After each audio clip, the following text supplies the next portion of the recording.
செப்பன்யா 2வது அதிகாரம் 2வது வார்த்தையில் எப்படி காண்கிறோம்? நீங்கள் உங்களை உய்ந்து ஆராய்ந்து சோதியுங்கள் என்று காணப்படுகிறது. இங்கே நம்மை தாமே ஆராய்ந்து அறிய வேண்டும் என்று சொல்லி, இந்த காலங்களில் நாம் நம்மை பற்றி ஆராய்கிறதை விட நாம் அடுத்தவர்களை குறித்து தான் ஆராய்கிறது தான் அதிகம். அவர்கள் என்ன செய்கிறார்கள், எங்கே போகிறார்கள், எங்கே வருகிறார்கள், என்ன சொல்லுகிறார்கள் என்று சொல்லி அவர்களை கவனித்து பார்த்து அவர்களில் குற்றம் காணுது தான் இன்றைக்குள்ள மக்களுடைய பெருங்கோபியாக இருக்கிறது. ஆனால் இங்கே தேவனுடைய வசனம் என்ன சொல்லுகிறதுனா, உங்களை தானே ஆராய்ந்து அறியுங்கள் என்று சொல்லி. ஏன் உங்களை ஆராய்ந்து அறிய இங்கே தீர்க்கதரிசி சொல்லுகிறார் என்று சொன்னால், அது தேவனுடைய கோபாக்கினை வருவதற்கு முன்பாக நம்முடைய வாழ்க்கை எப்படி இருக்கிறது என்று நாம் என்ன செய்ய வேண்டுமாம்? நம்மை தாமே சோதித்து பார்க்க வேண்டுமாம்.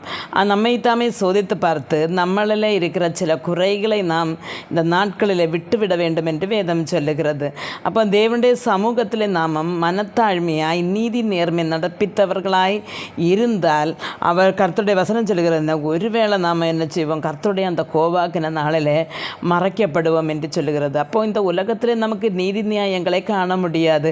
ஆனால் நாம் ஒரு நீதி நியாயங்களை நடப்பிக்கிறவர்களாக இருந்தால் கண்டிப்பாக கர்த்தருடைய வருகையில் நாம் என்ன செய்வோம்? அந்த கோபாக்கினையிலிருந்து நாம் தப்பிக்கப்படுவோம், விடுவிக்கப்படுவோம் என்று வேதம் சொல்லுகிறது. அதனால் தேவனுடைய பிள்ளைகளை, இன்றைக்கு அடுத்தவர்கள் எப்படி அவர்கள் என்ன செய்கிறார்கள் என்று அவர்களை பார்க்கிறதை விட நாம் நம்முடைய காரியங்கள் எப்படி இருக்கிறது என்று நம்மை தாமே சோதித்து பார்த்து கர்த்தருடைய சமூகத்தில் குற்றமற்றவர்களாய் நீதி நேர்மை நடத்திப்பவர்களாய் மனத்தாழ்மையுள்ளவர்களாய் இருக்கும்படியாக கர்த்தர் நமக்கு ஒவ்வொருவருக்கும் கிருபை அருள்வாராக என்று ஜெபிக்கிறேன். ஆமென்.